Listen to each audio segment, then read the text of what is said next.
મહારાજા સયાજીરાવ યુનિવર્સિટીની faculty of કોમર્સના પૂર્વ dean Ketan Upadhyay, જેમણે યુનિવર્સિટીમાંથી વિદાય લેતી વેળાએ તેમની પણ આંખો ભીની થઈ ગઈ હતી. ફેકલ્ટી ઓફ કોમર્સના પૂર્વ ડીન કેતન ઉપાધ્યાય, કે જેમણે 40 વર્ષ એમએસ યુનિવર્સિટીમાં સેવા આપી છે. વર્ષ 1991માં શિક્ષક તરીકે તેમની નિમણૂક કરવામાં આવી હતી અને પછી વર્ષ 2019માં તેઓને ફેકલ્ટી ઓફ કોમર્સના ડીન બનાવવામાં આવ્યા. સતત 5 વર્ષ તેમણે ડીન તરીકેની ફરજ નિભાવી. આમ જોવા જઈએ તો તેમનો 40 વર્ષનો કાર્યકાળ એમએસ યુનિવર્સિટી સાથે, 40 વર્ષથી સતત એમએસ યુનિવર્સિટીમાં તેઓ ફરજ નિભાવી રહ્યા હતા અને હવે તેમણે એમએસ યુનિવર્સિટીથી વિદાય લીધી હોય.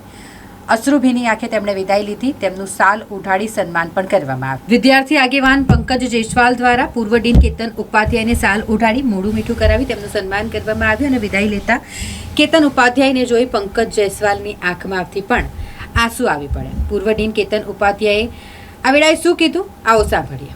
આમ જોવા જઈએ તો 1979માં હું ફર્સ્ટ યર બીકોમના સ્ટુડન્ટ તરીકે વડોદરા આવ્યો. મહારાજા સાહેબનું ડાયમંડ જ્યુબિલી ટ્રસ્ટની હોસ્ટેલમાં મને રહેવાની વ્યવસ્થા મળી એટલે હું એમએસ યુનિવર્સિટી, મહારાજા સયાજીરાવ યુનિવર્સિટીમાં ભણતર લઈ શક્યો. સો હું મહારાજા સાહેબનો અને ગાયકવાડ ફેમિલીનો સદા ઋણી રહીશ કે એમની ડાયમંડ જ્યુબિલી ટ્રસ્ટની હોસ્ટેલના કારણે મને એમએસ યુનિવર્સિટીમાં ભણવાની તક મળી. ત્યારબાદ 1986માં હું અહીંયા ટેમ્પરરી ટીચર તરીકે જોડાયો. 1991માં પરમેનન્ટ ટીચર તરીકે જોડાયો અને ત્યારબાદ મને head department of accounting and financial management, dean faculty of commerce અને મહારાજા સયાજીરાવ યુનિવર્સિટીની એક્ઝિક્યુટિવ કાઉન્સિલમાં યુનિવર્સિટીનો સેવા કરવાનો મોકો મળ્યો.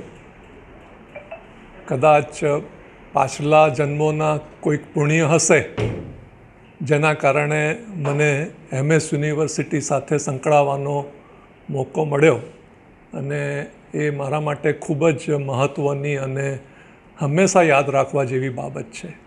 કારણ કે જે પણ આજે અમે ઓળખાઈએ છીએ તે અમે મહારાજા સયાજીરાવ યુનિવર્સિટીના વિદ્યાર્થી અથવા તો ટીચર્સ તરીકે ઓળખાઈએ છીએ.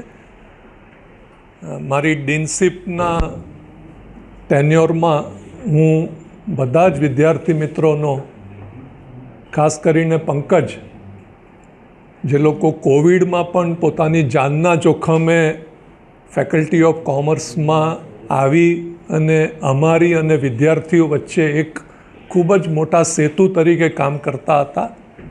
તો આજના પ્રસંગે હું યુનિવર્સિટીના ઓથોરિટી, યુનિવર્સિટીના બધા ટીચર્સ, યુનિવર્સિટીના સ્ટુડન્ટ્સ, મારા કલીગ્સ, આ બધાનો હું આભાર માનીશ કે મને એમએસ યુનિવર્સિટી સાથે સંકળાવવાનો મોકો મળ્યો. હું મીડિયાનો પણ આભાર માનીશ કારણ કે 2020થી 2024 વચ્ચે ખૂબ જ ડિફિકલ્ટ સમય રહ્યો અને એમાં મીડિયાના મિત્રોનો પણ જે સાથ સહકાર મળ્યો જેથી ફેકલ્ટી ઓફ કોમર્સનું સંચાલન વ્યવસ્થિત રીતે થઈ શક્યું. આપ સૌનો આભાર. Thank you.